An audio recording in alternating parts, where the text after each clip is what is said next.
Hello friends, नमस्कार and welcome to Komal Nahata official. इस video में हम रिव्यू करेंगे फिल्म द पार को। दोस्तों, द पार कल जी प्लेक्स पर रिलीज होने वाली है। जी प्लेक्स यानी जी का स्ट्रीमिंग प्लेटफॉर्म। लेकिन सबसे पहले आपको याद दिलाना जरूरी है कि अगर आपने अभी तक हमारे चैनल कोमल नाहटा ऑफिशियल को सब्सक्राइब नहीं किया है तो इस वीडियो को देखने के तुरंत बाद जरूर कीजिएगा।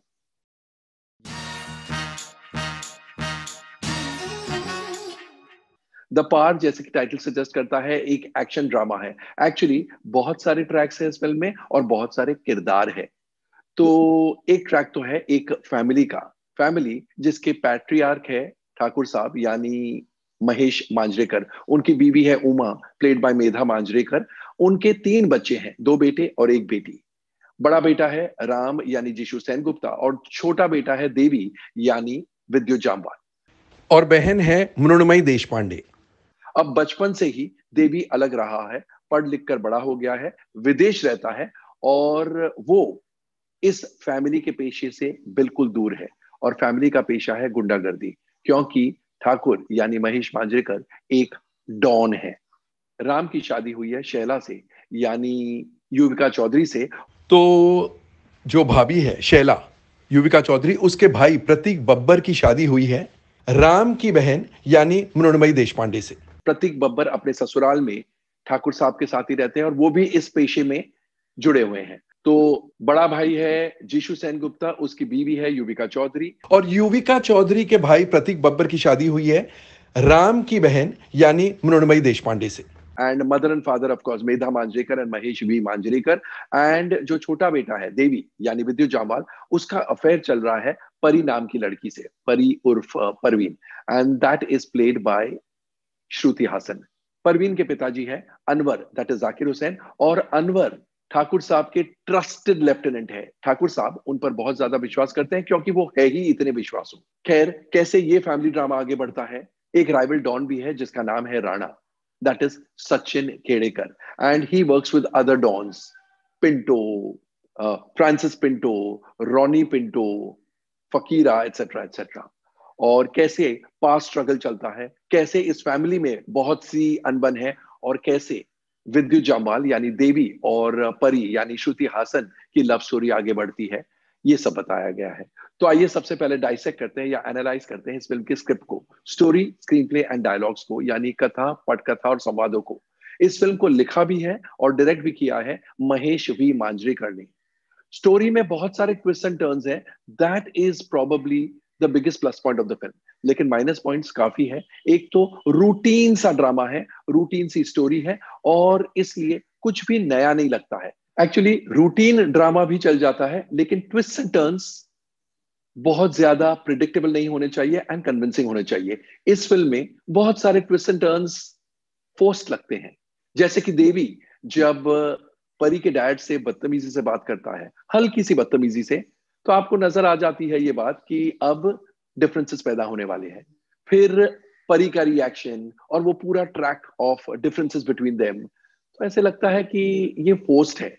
सिमिलरली परी अंडरवर्ल्ड की दुनिया में इतनी पावरफुल क्यों बनती है, कैसे बनती है जस्ट ओवरनाइट, तो आपको लगता है इतनी अनकन्विंसिंग बातें, इतना अनकन्विंसिंग स्क्रीन प्ले ऐसे कैसे हम डाइजेस्ट कर ले।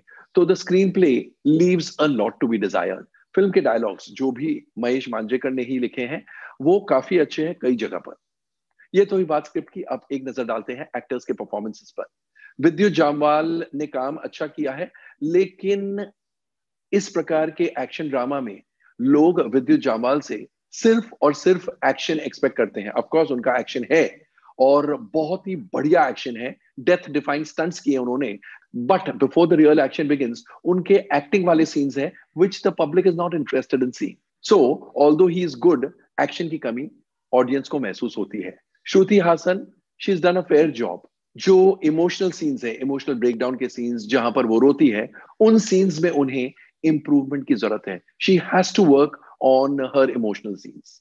Mahesh V Manjrekar definitely makes his presence amplified. बहुत अच्छा काम किया है और बहुत ठहराव वाला काम है। Medha Manjrekar as his wife lends good support. Jisshu Sengupta बहुत कन्विंसिंग है और बहुत नेचुरल एक्टिंग है। वो बहुत सारी गालियां भी देते हैं और बहुत अच्छे से देते हैं। इनफैक्ट मजा आता है उनके मुंह से गालियां निकलते देखते हुए। And in the role of his wife Yuvika Chaudhary is excellent, उन्होंने बहुत अच्छा काम किया है। Prateik Babbar is quite okay, actually Prateik Babbar थोड़े रेपिटेटिव हो रहे हैं, similar eccentric type of character, similar eccentric type of role, तो he should guard against that, otherwise काम काफी ठीक है। मृणमयी देशपांडे का परफॉर्मेंस नेचुरल है। सचिन खेड़ेकर ने भी काम अच्छा किया, he definitely has his moments in the role of Rana. Anwar की भूमिका में Zakir Hussain is pretty impressive. Sonal Chauhan in a special appearance is quite good. Ganesh Yadav ने भी अच्छा सपोर्ट लैंड किया है। Bharat Dabholkar as ACP is quite okay. बाकी और भी सपोर्टिंग कास्ट में बहुत सारे एक्टर्स हैं जिन्होंने अपना अपना काम सही से किया है। यह तो ही बात एक्टर्स के परफॉर्मेंसेस की, अब एक नजर डालेंगे डायरेक्शन और अन्य टेक्निकल एस्पेक्ट्स पर। महेश वी मांजरेकर के निर्देशन के बारे में हम ये कहेंगे कि at least he has kept the pace very fast. Of course बीच बीच में फिल्म गिरती है, लेकिन वो पेस के कारण नहीं है। हैविंग सेड दैट, ये भी कहना पड़ेगा कि उनका डायरेक्शन उनकी स्क्रिप्ट की तरह बहुत ही रूटीन सा है, कुछ नयापन नहीं है, neither in the script nor in the narrative style, और इसलिए एट बेस्ट डायरेक्शन को हम ऑर्डिनरी ही कहेंगे। फिल्म में संगीत सलीम सुलेमान का है और लिरिक्स कुमार ने लिखे हैं। The songs are quite in sync with the mood of the film.